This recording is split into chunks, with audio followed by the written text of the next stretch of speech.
Kaya naman dumating naman yung magaganda at syempre murang-mura nating halaman at katulad ng nakaugalian natin, iikot ko kayo yung ating mga kaibigang farmers diyan.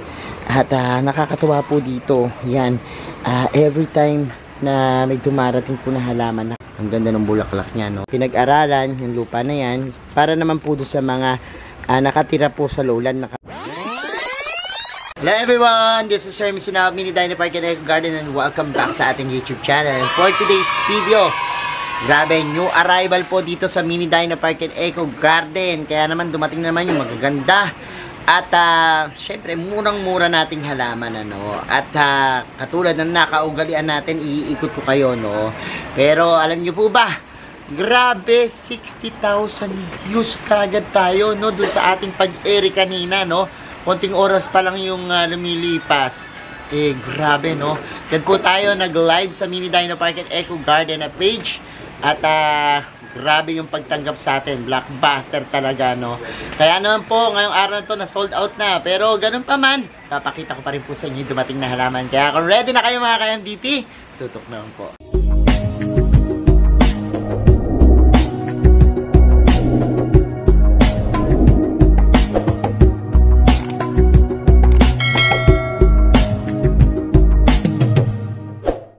And we're back mga ka-MDP at ngayon nga po patuloy tayo dito sa ating pag-ikot dahil kanina nga po dumating na yung magaganda nating halaman at ngayon naman po ready na ako na iikot kayo dito sa ating garden para makita nyo.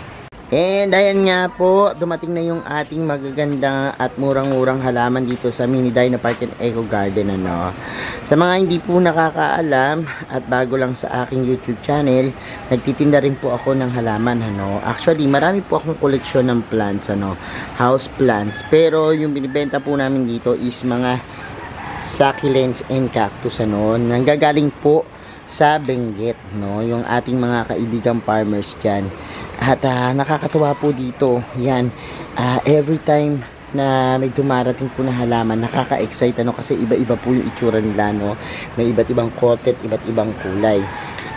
Alam lang po natin na yung ating mga succulents diyan pinopropagate sa mga malalamig yung klima. Pero pinag-aaralan po natin at tinuturo dito sa ating YouTube channel yung pag-aalaga sa kanila sa lowland para makapag-adjust po sila dito. At ayun nga po, marami sa ating dumating na halaman na magaganda. Ipiplex ko po yan sa inyo kasi every week po yan pinapakita ko yung mga dumarating na halaman. Tulad po nito, yan, ang ganda nitong Rebutia na cactus. Ang ganda ng bulaklak niya at ayan pa po, napakaganda So dito naman po makita nyo ang dami nating mga plants na dumating. At although sold out na tayo, papakita ko pa rin po sa inyo kasi tingnan nyo naman po kung gaano kagaganda niyan yan, mapapawaw kayo.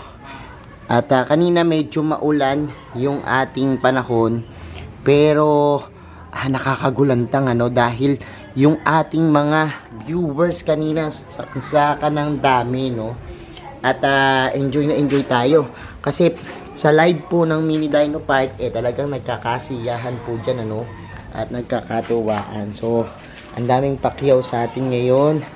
Gaganda naman ang mga dumating na yan So napakadami po nating mga plants dito na talaga namang kaakit-akit. Yung mga mother plants, ang tawag namin dyan is mother plants kasi mga malalaki na po yan and it takes time bago nyo mapalaki talaga yung inyong mga plants ng ganito kalalaki at kalalash pero dito po makakabili na kayo nyan, napakamura lang kasi from 150, 200, 250 meron na po nyan hanggang sa 1,000 po depende po. At ang ginagawa namin dito is bidding yung matitipuhan yung halaman yan, maglalaban-laban nyo sa bidding para patas po dun sa lahat Anyways, marami rin po kaming dumarating na maliliit na halaman. Ito naman po yung mga affordable na pwedeng pang souvenir at pwedeng giveaway or pwedeng nyo lang gawing koleksyon sa inyong mga garden Ang kagandahan po dito, iba't ibang varieties, no? Kung before na talaga namang kakaunti lang yung mga varieties na nabubuhay, ano, sa ating Benguet, yan, dyan pinopropagate. Ngayon po, ang dami ng mga varieties na nauso. Marami na rin pong nakapag-crossbreed nung mga halaman natin, ano, na talaga namang na-develop na at dito pinopagate sa ating bansa, ano. Napakaganda po niyan. At isa sa mga nakakaaliw dito sa mga succulents, yan po, ano, yung kanilang mga makukulay. Na kapag dito po nila sa lowland, maaring mag-iba, no, dahil nga iba yung klima. Pero masusustain yan sa pamagitan ng iba't ibang teknik ng pag-aalaga, no? Tulad ng pagpapalit ng lupa, pagpapaaraw, at syempre yung pagpa-fertilize sa kanila, no? Napakaganda po ng mga halamang yan, ano? At isa sa mga sinasabing sobrang nakakatanggal ng stress kasi dito matcha-challenge ka talaga sa pag-aalaga ng mga succulents, ano, dahil sila nga po ay nag-store ng tubig doon po sa kanilang mga leaves. Ang nangyayari po dito, nag-iingat tayo, no, na ma-overwater sila. Kaya naman lahat ng paraan tulad ng pagpapalit ng lupa, ginagawa natin. Kumukuha tayo ng iba't ibang klase ng medium na po pwede sa kanila, no, para po yan, makasurvive sila dito sa lowland. So, ito po ang binibenta namin dito. Usually po, pag nagsisale kami, 25 pesos. Pero 3 for 100, yan po yung aming presyuhan. And, yan po, nagsiset sale kami, no? Yung tinatawag namin 15 plus 1. 500 pesos po, may free na kayo dyan, no? Na isa. And, ngayon po, na-sold out na kami. Kasi, yan po, wala nang available. Unang araw pa lang po yan, no? Nung pagbaba namin, talagang sold out na po kami. At yan, pakita mo yung mga papel mo, gano'n na yan kakadami. So hindi pa yan tapos, wala pa yan sa kalahati, ano? Hindi pa tapos. So ayan yung ginagawa ng ating admin. And ngayon, ayan, agad-agad po, ura-urada, mayroon na tayong delivery kagad, ano? Saan deliver mo yan, Alden? Caloocan naman yan. Kay Mama Yen, no? So meron na tayong Caloocan dyan. Nagbabalik na si Alden. And ayan, si Unang yan yung pinakahayahay niya siya. Siyang ginagawa after ng live. Ganyan siya, nauupo. Opo lang. Ayan, upo-upo lang. Kaya lugi siya kaila, ano. So ayan pa po yung ating mga dito po pwede rin kayong magripat, ano. Kasi yung ating mga halaman dito, pwedeng iripat nyo na. Kasi meron po kami ditong potting mix na ginagamit. Ito yung MDP soil mix, ano. Ito yung aking tinimpla at yan, ilang taong ko rin po yung pinag-aralan, yung lupa na yan, para naman po doon sa mga nakatira po sa lowland na katulad ko. Kasi po dito sa lowland, ang panahon po, hindi katulad ng sa Baguio, sa Benguet, or sa iba pang mga matataas na lugar, ano. At dito po, medyo mainit na kapag summer, sobrang init. Kapag tag-ulan naman, sobrang maulan. So, ito po yung nababagay sa kanya na potting mix, ano, soil mix. So, available po yan dito sa aming garden. Kung halimbawa pong gusto nyo, yan, pwede po kayong mag-order sa amin, ano.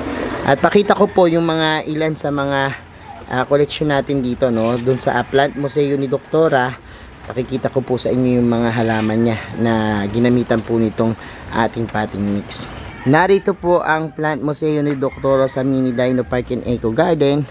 At kung makikita nyo po dyan, buhay na buhay yung kanyang mga succulents dito, no. At ayan, may mga flower pa nga na umusbong, ano, after niyang maitanim. Pero yan, tinatanggal na rin natin yan yung mga flowers, ano, para makapagbigay ng enough na energy dun sa ating mga plants, no. Siguro mga nilaglala sa akin to ng mga 1 week yung mga bulaklak. Ini-enjoy ko muna bago ko sila tanggalin. Pero yan, pwede na nating putol-putulin yan ng ganyan, ano, yung mga bulaklak para mas lumaki yung ating mga plants. So ganyan lang naman yung ginagawa natin. Madali lang naman magputol nitong mga bulaklak kahit na hindi kayo gumamit ng gunting. Yan, napuputol yan, ano. So ayan, kita nyo naman, mas compress sila kapag lumaki, no. Yan, meron pa tayong ibang mga halaman dito. Ito kagagaling lang kasi sa tag-init, tas biglang ulan, kaya kita nyo mas tag-init at mas lesser po yung pagbibigay nyo sa kanila ng tubig, mas nakaka-develop ng mas maraming dry leaves sa ilalim, no, ang mga succulents. So kapag ganyan po, tanggal lang naman kayo sa ilalim, walang problema. Yung kulay naman, pag-usapan natin, ano, dito sa lowland, maaring makaranas po kayo, no, nung pagka halimbawang sumapit na yung mga ilang linggo, talagang mag-fade yung mga colors, ano. Depende po kasi yan sa tubig na ginagamit. Pag rainwater, mas lesser po yung chance na matanggal yung kulay, ano. Pero kung halimbawa po yung inyong tubig merong mga halong chemicals, isa po yan sa mga nakaka-apekto ng kulay. Dahil nga po nag-acclimatize pa yung inyong plants, normal lang po yan, ano. Pero as long as hindi siya mamamatay, pwede nyo pong pabalikin yung kulay niyan, ano, o pa-stressin. Kaya nang ginagawa natin dito, no. Usually ito nga po naging green na, pero ngayon tingnan nyo, nagiging bluish, at ngayon lumalabas yung mga red na pigment do sa kanyang mga dahon, ano. So katulad po nitong isa na to, dati nag blue na po siya, kulay blue green, no. Pero ngayon nung na-stress siya, ayan po yung nangyari sa kanya, no. And yan, marami pa po tayong mga plants dito, no, sa plant museo ni Doktora, hanggang doon pa po sa labas. Ayan. So eto, yung mga nandito, medyo nauulanan yan, ano, yung mga nandiyan yan, and kagagaling lang naman nila sa mainit na panahon, kaya okay lang na paulanan natin yan, ano. So kapag halimbawa po may mga leaves po kayo na natutuyo, ano, tanggalin nyo na po kagad, kasi pwede yan pamahayan ng mga aphids and mealybugs, no. At importante po yan, ano, na tinatanggal yung mga old na leaves or mga dry na leaves, ano. And yan po, ngayong magtatag-ulan naman, kasi nagsisimula na, kaya papatak-patak yung ulan, pwede na po kayong mag-spray, ano, ng mga fungicide na tinatawag, ano. Unahin nyo po yung fungicide. Ano ba mga fungicide na pwedeng gamitin? Diethane or Turoge Blue. Yan po, importante na ma-sprayan nyo po yung buong paligid, ano. So eto, naka-schedule na yung ating pag-spray dito sa plant museo. So iba-vlog din natin yan, papakita ko sa inyo paano pag-spray natin ng fungicide dito, para makita nyo yung mga paano ginagawa natin, ano, dito sa mga halaman. So kapag na-sprayan na po yan ng fungicide, bibilang kayo ng 15 days. Insecticide naman po yung ating i-spray, ano. Salit po yung dalawa na yan, para po sila ay manatiling maganda at may laban dito sa lowland. So yan, magtatanggal tayo ng flowers, medyo malaki, ano na yan, kailangan na yan ng cutter, ano, kasi yung mga maliliit kayang-kaya ko pa yung baliin, no. Pero yung mga malalaki, ewan ko lang ito kung mababali ko. O yan, yun, nabali natin.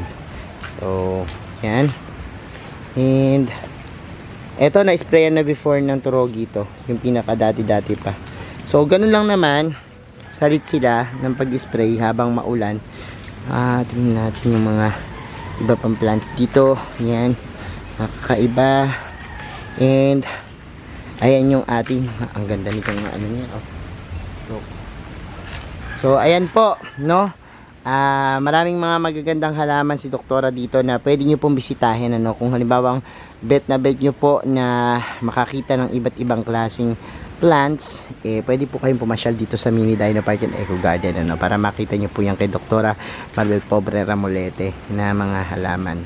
So ayan mga ka-MD, pinapanood nyo na yung ating video. Kung interesado po kayo sa ganitong klase ng halaman, maaari po kayo mag-message.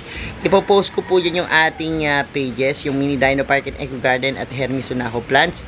At kung gusto nyo po pre-order, kasi minsan nagkakaubusan, para po meron na kayong secured na mamay na halaman, ano. Kasi minsan sa live natin nagkakagulo dyan, ano. Sabi ko nga sa inyo, 60,000 viewers tayo, no, ilang oras lang yan, ano, sa ating live. napakadaming nanonood, no, at daming nagmamind sa atin. Salamat po ng maraming sa lahat ng nagsusuporta, nagmamahal sa amin, sa Mini Dino Park and Eco Garden, pati po sa aking YouTube channel, ano.